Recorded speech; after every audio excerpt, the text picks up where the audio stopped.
بسم الله الرحمن الرحیم ملګرو ښه راغلاست د پایتون ویډیوز ته او په دې ویډیو کې موږ تاسو یو نوی ټاپک شروع کوو نو ملګرو راځو سلایډز ته او سلایډز ګورو چې موږ سره انهریټنس کانسپټ دی ملګرو په مخکینی ویډیوز کې موږ تاسو په اوپس کانسپټ باندې کار شروع کړی دا خو دا خبره ما هم تاسو ته کړې وه چې په اوپس کانسپټ کې یعنی موږ سره څلور بلډینګ بلاکس دي صحیح ده یعنی مکمل چې کوم آبجیکټ اورینټډ پروګرامینګ دی هغه په دغه څلور ټاپکونو باندې ولاړ دی اول د موږ سره انهریټنس پولیمورفیزم انکپسولیشن او بیا ابستراکشن ملګرو د دې نه مخکې چې څونه ویډیوز د آبجیکټ اورینټډ پروګرامینګ راغلي او زما د یوټیوب چینل باندې پراته دي هغې کې موږ مکمل کلاس څه شی دی او د هغه کلاس آبجیکټ څنګه جوړیږي بیا د هغه آبجیکټ په واسطه باندې تاسو میتھډ څنګه کال کوئ او همداسې کنسټرکټر چې دی موږ سره ډیسټرکټر چې دی او سټرینګ فنکشن یعنی مختلفه ټاپکس موږ کار کړی نو هغه یو جنرال انفارمیشن یا یو جنرال ټاپکس دي د کلاس په اړه باندې خو په دغه ویډیو کې موږ تاسو په انهریټنس باندې کار کوو چې دا د اوپس یعنی آبجیکټ اورینټډ پروګرامینګ یو مهم ټاپک ده نو ملګرو مخکې له دې نه چې لاړ شو په پریکټیکل باندې کار وکړو که تر اوسه پورې تاسو زموږ د یوټیوب چینل نه سبسکرایب کړی زموږ د یوټیوب چینل سبسکرایب کړئ او د دې نه تاسو کولی شئ چې مکمل د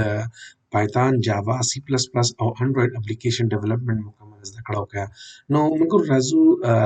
خپل سلایډز ته او په سلایډز کې تاسو وګورئ موږ سره اوپس بلډینګ بلاکس دي اول د انهریټنس بیا د انهریټنس په باره کې ما لږ معلومات لیکلی دی چې انهریټنس از د پروسس of acquiring the properties of one class into another class or parent-child relation is known as inheritance. مګر په پروګرامینګ کې دا خبره ما مخکې په جاوا او په سی پلس پلس کې هم کړې ده چې انهریټنس یو داسې پروسس دی چې د هغې په واسطه باندې تاسو کولی شئ د یو کلاس پراپرټي یا د یو کلاس چې کوم د هغې ډیټا ممبرز دي که هغه فنکشن وي او که هغه ویریبلز وي تاسو په بل کلاس کې هغه اکسس کولی شئ یعنی د یو کلاس نه مکمل دغه ډیټا که هغه فنکشن وي او یا هم ویریبل وي بل کلاس ته په میراثت کې وررسیږي نو اصل کې دغه پیرنټ چایلډ یعنی د پلار او د زوی ریلیشنشپ په پروګرامینګ کې انهریټنس ویل کېږي او یا هم سمپل به تاسو ته وایم چې که چیرې یو کلاس خپله ډیټا یو بل کلاس ته په میراثت کې ورکوي دې ته اصل کې انهریټنس ویل کېږي نو ملګرو راځو سمپل په دې باندې به زه پریکټیکل اگزامپل باندې کار وکړم تر څو دغه تاسو ته مکمل کلیر شي دلته به زه واخلم اول د ما سره به زه واخلم چې ما سره ټیسټ یو کلاس دی ټیسټ 1 نو دا ما سره ټیسټ 1 یو کلاس دی په دغه کلاس کې ما سره یو کنسټرکټر دی نو زه به ورته وایم چې ډیف انیشیټ واخلم او دې ته به زه ورته وایم چې دغه کلاس د دې کار د دی چې فی الحال دپاره د ماته وایي چې کنسټرکټر کلاس یا ټیسټ 1 څه دی که نه ټیسټ 1 دا د ټیسټ 1 کنسټرکټر دی چې کله هم د دغه ټیسټ 1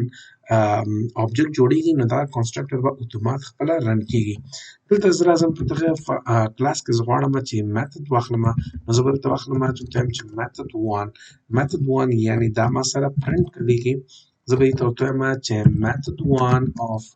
میتھډ 1 of test 1 صحیح ده که نه فی الحال دپاره صرف یو دغسې معلومات ورته ورکوم نور داسې خاص یعنې مغلقه پروګرام باندې کار نه کوم نو دا ما سره ټیسټ 1 دی همدغسې که چیرې ما سره یو بل کلاس وي فار ایگزامپل ما واخیسته چې ټیسټ 2 او دغه ټیسټ 2 ته به زه راشم دې ته به هم ورته وایم چې ته ماته د اول کنسټرکټر واخله او د دغه په کنسټرکټر کې به زه ورته وایم چې پرنټ که ماته څه شی کنسټرکټر ټیسټ 2 صحیح ده که نه دا مې واخیسته یعنې دا ما سره ټیسټ 2 کلاس دی بیا دې یو فنکشن هم دی هغې ته به زه نوم کښېږدم میتھډ 2 نو دا ما سره اصل کې میتھډ 2 هغې ته به ورته وایم چې پرنټ که ماته څه شی زه به دې ته ورته وایم چې میتھډ 2 of test 2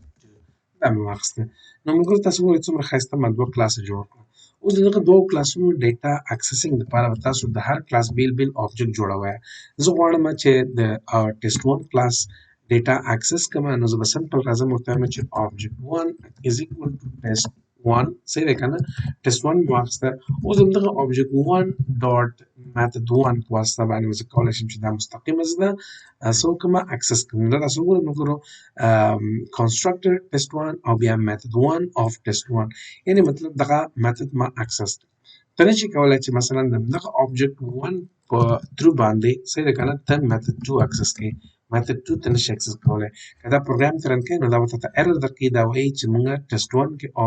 میتھډ 2 نه پیژنو صحیح ده نو دغه لپاره ته مجبور مکلف یې چې دلته څه کار وکړي دلته object 2 لیکي او is equal to ورته وایي چې دا اصل کې د ټیسټ 2 کلاس object دی صحیح ده هغه نه پس ته ورته وایي چې ماته اوس object 2 dot method 2 نو دا تاسو ګورئ موږ څومره ښایسته دلته به تاسو وایي چې اول دی څه کار کړی دی constructor بیا method 1 بیا constructor 2 او بیا method 2 ته کال شو د ټیسټ 2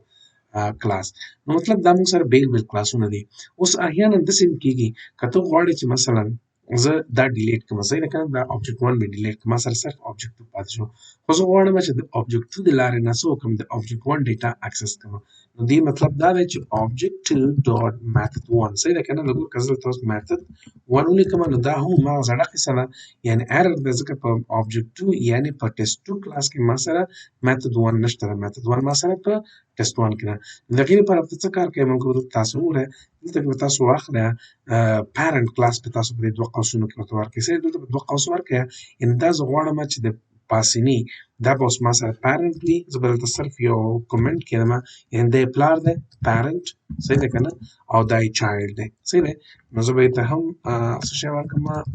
یو کومنټ ورکړم چې child اوس به زه ورته وایم چې test 2 کې ماته test 1 ور واچوه صحیح دی نو ګوره test 1 مې واچوه اوس که دا پروګرام رن کوي نو موږ ګورو دا تاسو ګورئ څومره ښایسته دا ماته څه وایي دا ماته test 1 ها او بخیر ملګرو دلته کې به تاسو ټیسټ 1 نه اخلئ دیز کې به تاسو ورته اخلئ صحیح دی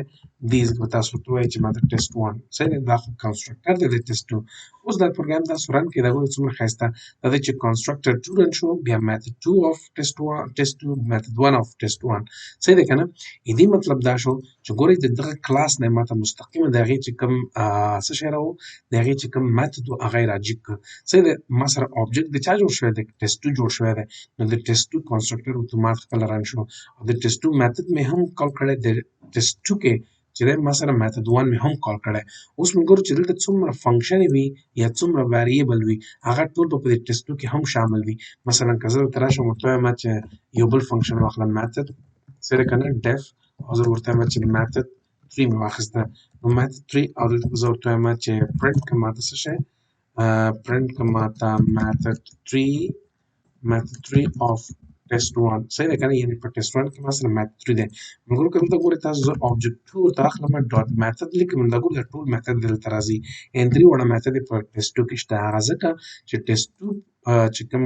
کلاس دی هغه د ټیسټ 1 چایلډ دی څنګه یې چایلډ شو چې دې کې د دغه ټیسټ 1 نوم ما دلته په دوه قوسونو کې ور پاس کړ اوس ملګرو که زه دا رن کوم دا سمپل تاسو ګورئ څومره ښایسته میتھډ 3 of test 1 صحیح دی که چیرې دې ریلیشنشپ ختموي نو صرف دا ډیلیټ کړه او دا رن کړه نو تاسو وګورئ څومره ښایسته دا به اوس ماته وایي چې زه دغه څه کوم په دغه object 2 کې یعنې چې کوم د ټیسټ 2 object دی میتھډ 2 او میتھډ 1 او میتھډ 3 نه پیژنم صحیح دی ملګرو نو دا اصل کې موږ سره څه فادر چایلډ ریلیشنشپ دلته که تاسو وګورئ ملګرو ما پیرنټ او چایلډ ورکړی دی او بیا دلته کې هم پیرنټ او چایلډ دی او په ویډیو کې ما څه تاسو ته واخیسته ټیسټ 1 او ټیسټ 2 واخیسته ملګرو په روانه ویډیو کې به پروګرام لږ غونډه کې مغلق کوو نو تاسو په دې باندې پریکټس وکړئ که بیا هم چېرته مشکل دی دغه ویډیو په کومنټ سیکشن کې موږ سره خپل مشکل شریک کړئ انشاءالله په هغې باندې به موږ تاسو ته کار وکړو نو خپل خیال ساتئ زنده باد افغانستان تل دې افغانستان